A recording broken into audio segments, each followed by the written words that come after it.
Students welcome. मैं हूँ साइली और मैं आपका हमारे क्लास 11 के बैच में फिर से एक बार आपका स्वागत करती हूँ।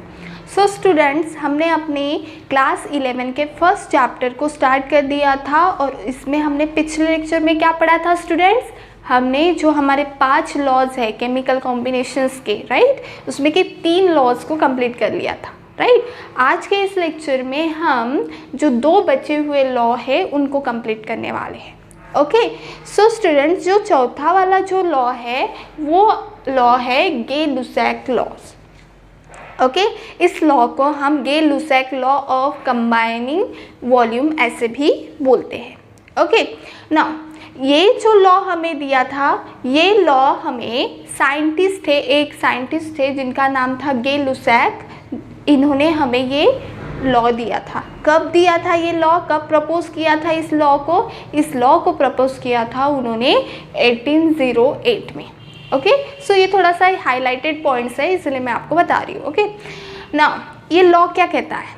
क्या कहता है ये law? This law states that when gases combine और produce in a chemical reaction, क्या बोल रही हूँ मैं? व्हेन गैसेस कंबाइन और produce in a chemical reaction they do so in a simple ratio by volume provided all the gases are at same temperature and pressure. Okay, ये वाला ही sentence मैंने बोला। अगर आपको नहीं समझा है, अगर नहीं समझा है, इस यहाँ पे लिखा हुआ है, ये भी नहीं समझ रहा है, मैंने भी जो बोला अभी ये भी नहीं समझा है, तो हम इसको एक सिंपल लैंग्वेज से समझते हैं। ओके, तो मैं आपको ये जो डेफिनेशन है इसको सिंपल लैंग्वेज में समझाने की कोशिश करती हूँ। देखो, ये लॉ क्या बोलता है? व्हेन गैसेस कंबाइन और produce in a chemical reaction they do so in a simple ratio by volume provided all the gases at same temperature and pressure. मतलब कि इन अ केमिकल रिएक्शन, देखो मैं बोल रही हूँ उसके तरफ ध्यान दो। In a chemical reaction in which the gases reactant combine together, right? Gaseous जो reactant रहेंगे वो combine together होंगे to form a one or more than the gaseous product, right? The ratio of volume of the reactant इस बाजू के, okay, and the product will be the whole number ratio। जो product रहेगा, उनका जो ratio रहेगा, reactant रहे या प्रोडक्ट के साइड के गैसेस रहे, उनका जो रेशियो रहेगा वो होल नंबर रहेगा। मतलब सिंपल रेशियो रहेगा, सिंपल रेशियो 1 2 3 ऐसा, मतलब छोटा सा रेशियो रहेगा, सिंपल रेशियो रहेगा जिसको हम फर्दर डिवाइड नहीं कर सकते, मतलब सिंपल सा हमें एक रेशियो देगा।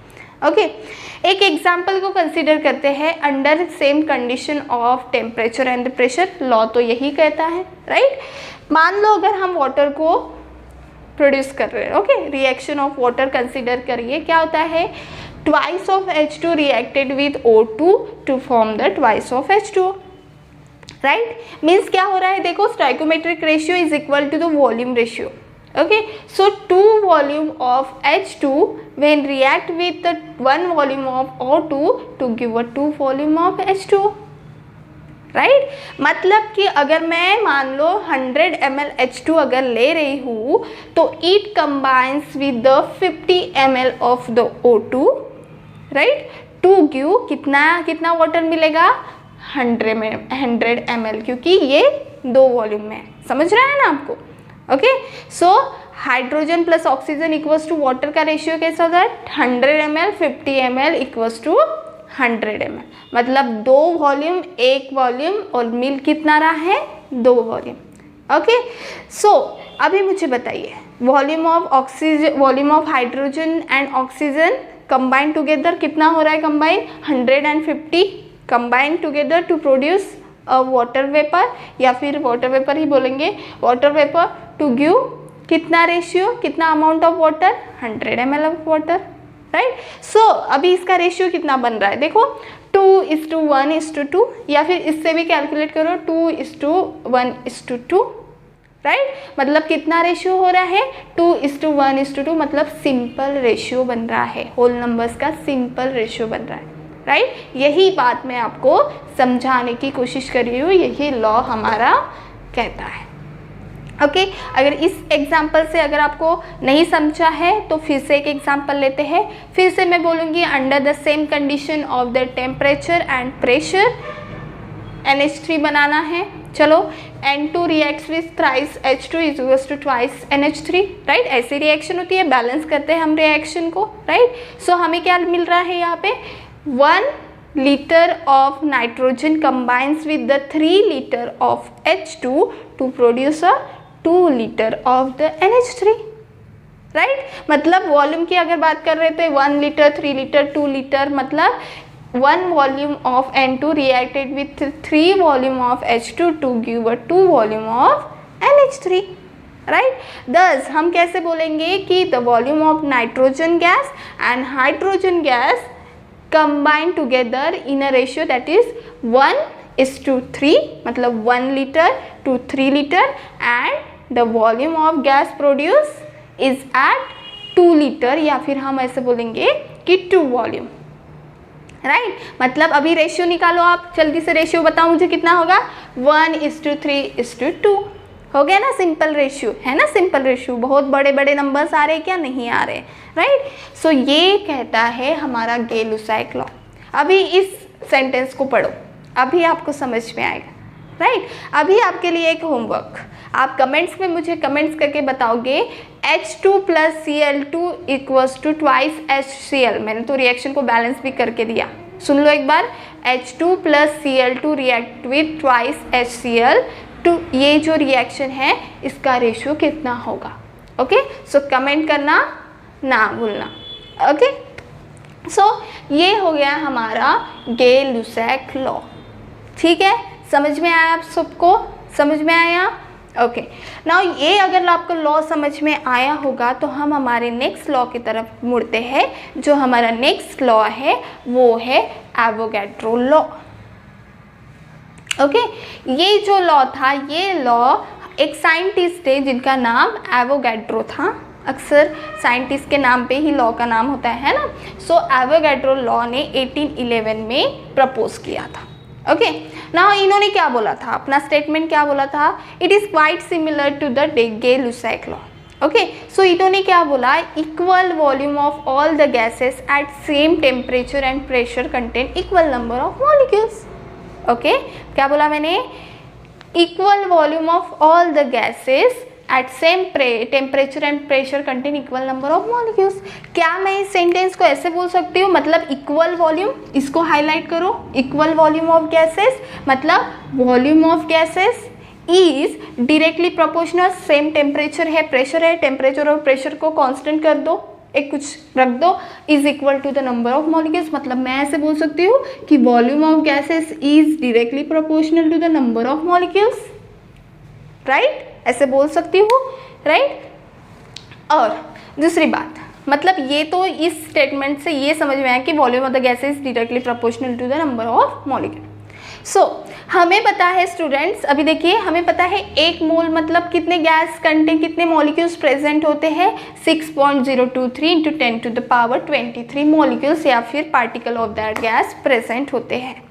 Okay it also means that 1 moles of gas is contain 22.4 liter of the gas, right.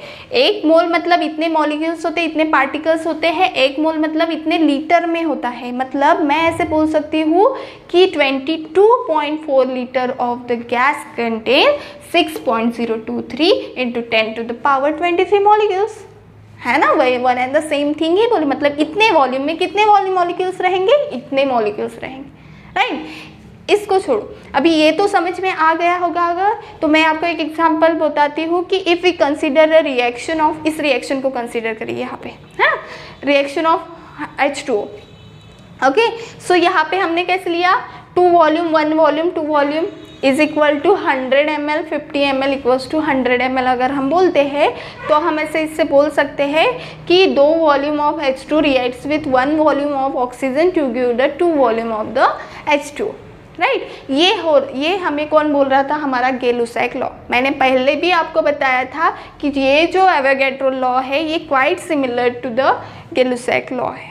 Okay मतलब मतलब कि मैं क्या बोल रही हूँ, अगर 2n मॉलिक्यूल्स ऑफ 2n की बात कर रही हूँ मैं, 2 into N, 2n molecules of H2 अगर है, react with the n molecules of O2 to give the 2 molecules of water vapour, right. यही तो मैं बता रही हूँ, अगर यही हमारा लॉ सिमिलर यही बोलता है, राइट।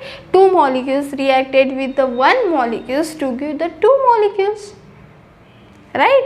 मतलब इन सिंपल लैंग्वेज में मैं वही रिपीट करते जा रही हूँ आपको समझाने के लिए कि यही होता है कि जब 2 volume of hydrogen combine with 1 volume of the oxygen to give the 2 volume of the water vapour without leaving any unreacted oxygen, मतलब पूरा का पूरा ऑक्सीजन रिएक्ट होके वाटर वेपर में कन्वर्ट हो जा रहा है, कोई भी अनरिएक्टेड पार्ट नहीं है। ओके नाउ अभी अगर इस लॉ को इस एवोगैड्रो लॉ से समझते हैं तो one and the same thing he है कि 1 volume of, if 1 volume of contain n molecule, 1 molecules में n मॉलिक्यूल्स है, इस 1 मॉलिक्यूल को अभी छोड़ दो, अभी यहाँ पे बोलो कि n मॉलिक्यूल्स है, सो ये कितने मॉलिक्यूल्स हो जाएंगे और हाइड्रोजन के, फिर 2n मॉलिक्यूल्स, राइट। तो कितने हो जाएंगे 2n मॉलिक्यूल्स, राइट।